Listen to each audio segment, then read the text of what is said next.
In a couple days, we are going to embark on a crazy adventure to Katmai National Park. If you don't know where that is, that's up in Alaska, and we're specifically going to Brooks Falls to photograph bears. And also while we're up there, we will go check out the Valley of 10,000 Smokes as well, and get quite a bit of hiking in the area as well. Now, for a lot of people, this is a bucket list trip. I'm very excited that we were able to get permits for it this year. And there's a lot of logistics that go into this trip, which I'll do in a different video, because in this video, I'm going to cover all of the gear that we will be bringing to Katmai National Park. Now, when you go to Brooks Falls, one of the best ways to get there is via float plane.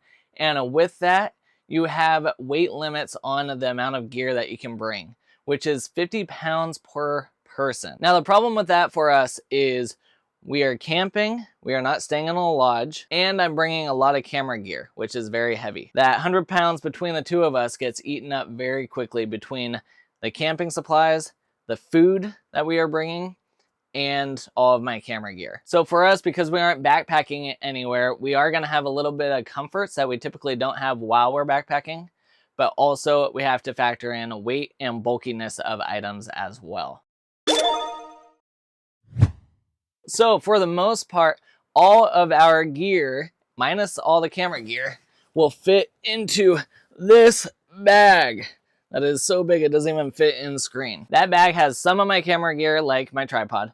It's got all of our food, which I'll show you towards the end, and all of our camping gear as well. So let's go through what it is that we have in the bag down here. So for size reference, that duffel is a 120-liter duffel, and with all of our food for 2 people for the entire week, it's packed pretty full. Now, we looked at Katmai Air and we couldn't find any restrictions on luggage size, just that it can't be more than 50 pounds.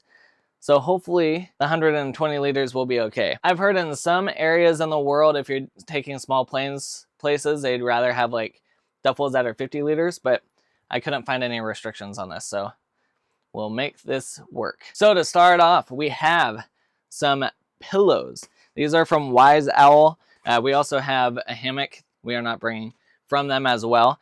These are gonna be more comfortable than what we usually use backpacking, but they're also a little bit more bulky. So they take up more space, which we're fine with because we have the room, and I'd rather sleep well at night for this trip. Next up is our sleeping pads. I have my Thermarest sleeping pad right here. This is the X-Therm, and then Sarah has an REI Flash sleeping pad. We are not using a double pad like we usually use because we are going to be spread out in our tent, so we have more room to spread out wet gear if there is wet gear, and each of us having our own sleeping pad will make that a lot easier. The tent that we are bringing will be the Hyperlite Ultimate 2 tent. Now, I've used this tent for 8 or 9 years. The last couple of years we've been using the Durson. This is a fantastic tent. It's always been really good for us, and because we're smaller people, a 2-person tent essentially is like a 4-person tent. So there's a lot of room on the inside. We went with this because the weather is very unpredictable there. You could get rain, you could get sun, you could get rain and sun, you could get a little bit of snow. Because of those variables, we want more room in the tent to be able to dry stuff out if we need to. And if we're stuck inside, then we want a comfortable place to be. To go along with our tent, I do have trekking poles in there because it is a trekking pole tent, and the stakes to go along with that. Those are buried at the bottom of the bag, so I don't want to pull them out. One of the activities that we will be doing will be a river walk. We got permits. You can go on rec.gov and get some permits for the river. And because of that, we have waders so that we can stay dry. And to go along with waders, we have wading boots as well. So these will protect our feet in the water. They're a little bit more durable and grippy. These are rubber soles, not felt, because you cannot have felt shoes in Alaska. And they're bulky. So these do take up space. They're a little on the heavy side, but I think we will be very happy to have them while we're out in the river. Now, for a lot of people, they'll go in the river to fish. We're gonna go in the river to get different angles for photography. We're not planning on fishing, but being in the river does require a lot of awareness of your surroundings because the bears can come out of nowhere, and you gotta give them lots of space and not get in their way while they're trying to fish. And they do have guides that you could go with as well. We don't think that we will need guides, but we'll see once we actually get there if that is a choice that we need to make or not. So we are bringing all of our own freeze-dried food and snacks to eat on this trip. Now, The lodge there does offer food. They have breakfast, lunch, and dinner buffets. If you do that all day, every day, it's about $100 per person per day. We'd rather just bring our own food and eat the things that we like. There might be a day or two that we go in and get a meal. But for the most part, all we need is our stove, and we can boil water. So you cannot bring gas canisters there on the planes, but they do have gas canisters on site. So you can purchase them, but a lot of people, because you can't leave with the gas canisters, they'll just leave them and you can use any leftovers if people left them. So we should be good to go with that. And we just have our regular MSR wind burner stove here. Takes a couple minutes to boil water and then you're good to go. Now, probably the heaviest item in this is my tripod. This is a wildlife tripod, so I can get really low angle shots and keep my wildlife gear nice and secure and steady, so I can get really good shots. So I am not gonna leave this at home. I am bringing this with me, even though you cannot use tripods on the platforms, or at least at the falls. There should be plenty of other situations where I can use this, which is why I'm bringing it in the first place. There's one more thing in that bag that I thought was really cool. I got this for Sarah last year at Christmas. It is the original Bug Shirt Company shirt. So if the bugs are really bad, it's Alaska, so there's a good chance that it will be bad. She is allergic to mosquito bites, and so if she gets bit, it swells up massively. This will help keep her as protected as possible. This is only a bug shirt portion, so it covers the top half, but she can at least be out there comfortably and not get absolutely wrecked by all the mosquitoes if the mosquitoes are out. We're hoping at this point in the season that they won't be too bad. We're going first week of August, but again, it's Alaska. You never know. All right, next is my camera gear that I am bringing. So I will be fitting all of my camera gear into a Peak Design travel backpack. I think this is a 30 liter and it can expand a little bit if you need more room. But for the most part, I should be pretty good room-wise. So because we will be very close to the bears, it's not necessary to have really long focal lengths for your lenses. So what I'm bringing this time is I've got my Sony A1 with a 70-200 on it, and I will also have my Sony 300mm lens. Now this already has the 1.4x teleconverter on it, so that I can get about 440 millimeters of length on it. So I got my 70-200 with no tele, and then this one will get me a little bit more reach. I also, in my bag, have a 2x teleconverter if I want 600 millimeters, which when we go out to the Valley of 10,000 Smokes, that might be necessary, or when we're doing our river walks as well, then having a little bit more length because we don't want to be super close to the bears at that point will be really nice. Now my 300 will be attached to my Sony A1 II, which is what I'm recording this on right now, so that's why you can't see it. And both of those fit very easily into my camera bag. That's one of the nice things about the 300 is it's nice and lightweight and small. You can fit it into smaller bags. And it's a prime lens, so it's very sharp. Now I will also have my 24-70, which is on this camera as well, and that'll be kind of my wide angle to medium focal length as well. I'm not bringing a 16-35. I don't think there's any landscape situations that I can think of there where I want 16.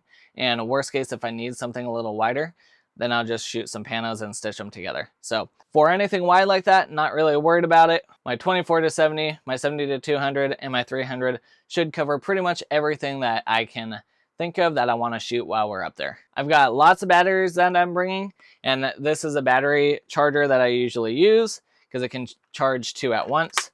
There is some power options at the lodge, but ideally I don't want to be there all the time. So if I can just go through the batteries I have, that would be ideal. But worst case, I'm also bringing a V-mount battery and I can charge some stuff up with that as well. And then, of course, storage. I have about 4 terabytes of CF Express cards worth in here and in my cameras right now. I usually use per gear CF Express cards because they're cheap and they've worked totally fine for me.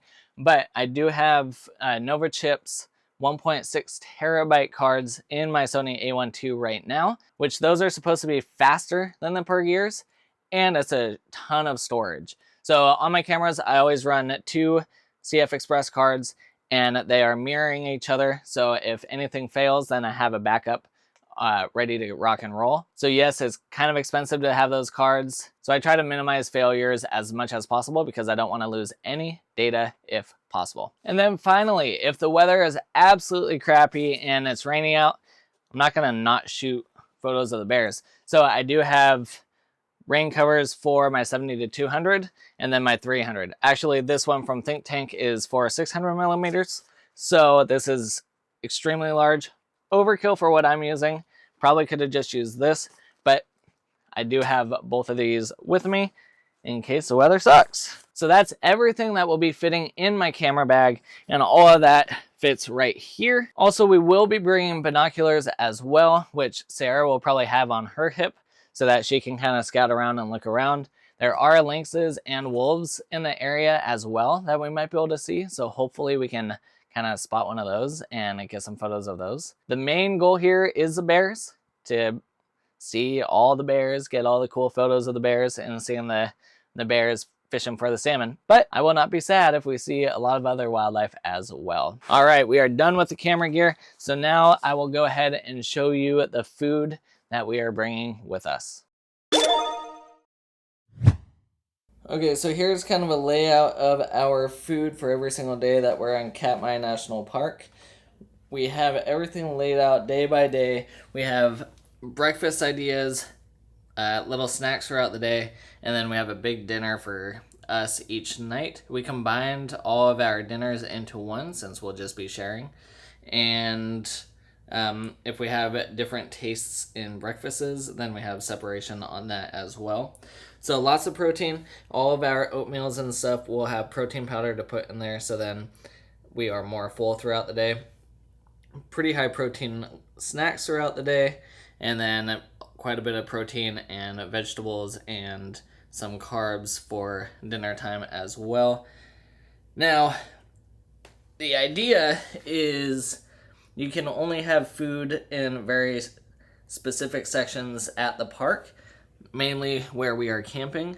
Therefore, we don't want to be having to go back and forth too much to snack throughout the day. So get a good breakfast in the morning. Hopefully we don't need to snack throughout the day, but if we do, we can go back and get a quick little bite of protein.